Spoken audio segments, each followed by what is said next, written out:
با تشبث رهبریت و کارمندان روزنامه ولایتی سگدیسکا پراودا در اساس قرار رئیس ولایت سوغد رجب احمدزاده درباره تجلیل روز مطبوعات تاجیک در یکجایی با سازمان اتفاق ژورنالیستان تاجیکستان در ولایت سوغد با مقصد جلب روزنامه‌نگاران به طرز حیات سالم، ترغیب ورزش در جامعه و هوسمندسازی کارمندان وسایل اخبار عامه در شهر خوجند مسابقه ولایتی اوید به ششکه و شاهمود برگزار شد. برای اشتراک در این چهاربینی ورزشی زیاده از 50 نفر کارمندان وسایل اخبار عامه در کاخ مطبوعات مرکزی ولایت سرجم شدند. چون آنها هر سال طبق قرار رئیس ولایت بخشیده به روز مطبوعات تاجیک بین اهل کارمندان و اهل ایجاد واسطه‌های اخبار عامه، روزنامه‌ها، تلویزیون و رادیوی ولایت همین گونه آنها شده است که مسابقه ورزشی اوید به شاهمود و ششکه برگزار شود. کارمندان واسطه‌های اخبار عامه اشتراک فعالانه دارند. عموما ورزش این گروی سلامتی است و خاصه ایجادکار اگر در تفکر و اندیشه که برای علمی ششکه شاهمود که آدم را به فکرانی وادار میکند، برگزار کردن بین ایجادکاران همین مسابقه خیلی سری وقتی و عینی مدعا است.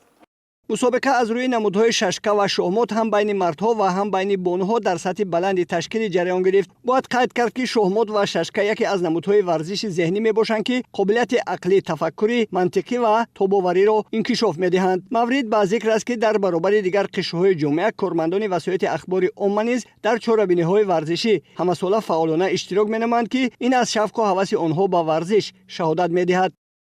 هم در نمود ششکه و هم در نمود شاهمود سبقت‌ها جالب ادامه یافته، همه اشتراکچیان برای دریافت مقام‌های فخری کوشش به خرج دادند. در نمود شاهمود در بین مردان مقام اول را طالب کریم آذرخش سرمحرر مجله پیام سوغد، جای دوم را سهیلی شریفزاده محرر ورزیده اداره تلویزیون و رادیوی ولایت سوغد و مقام سوم را نعمان رحیموف کارمند روزنامه حقیقت سوغد صاحب کردند. بین بانوها در این نمود سه مقام فخری را ادیبه خوجندی، نرگس حمیدووا و منظوره دهقان و کارمندان مجله پیام سوغد و روزنامه سگدیسکا پراودا به دست آوردند. در نمود ششکه‌بازی سه مقام فخری را رستم جان عادیزاده سرمحرر روزنامه ساحل شهری گلستان، نادر جان تورسونزاده کارمند روزنامه حقیقت سوغد و استم جان نجمیدینوف روزنامه‌نگار اداره تلویزیون و رادیوی ولایت سوغد صاحب کردند. این خیلی مسابقه ما را به وحدت، یکدلی، همدلی دعوت میکند و باعث خرسندی است که در مسابقه اشتراک کرده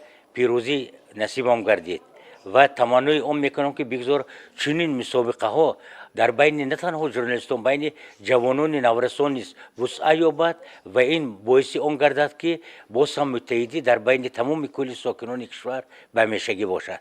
در این نمود بین بانوها روزنامه‌نگاران فرنگیس بهادرزاده، منظوره بختیارزاده و راحتخان ایشانووا در بین بانوها به گرفتن مقام‌های فخری مشرف شدند. غالبان این چهاربینی ورزشی با تحفه‌های خاطروی مقامات اجرایی حکومت دولتی ولایت سوغد قدردانی کرده شدند.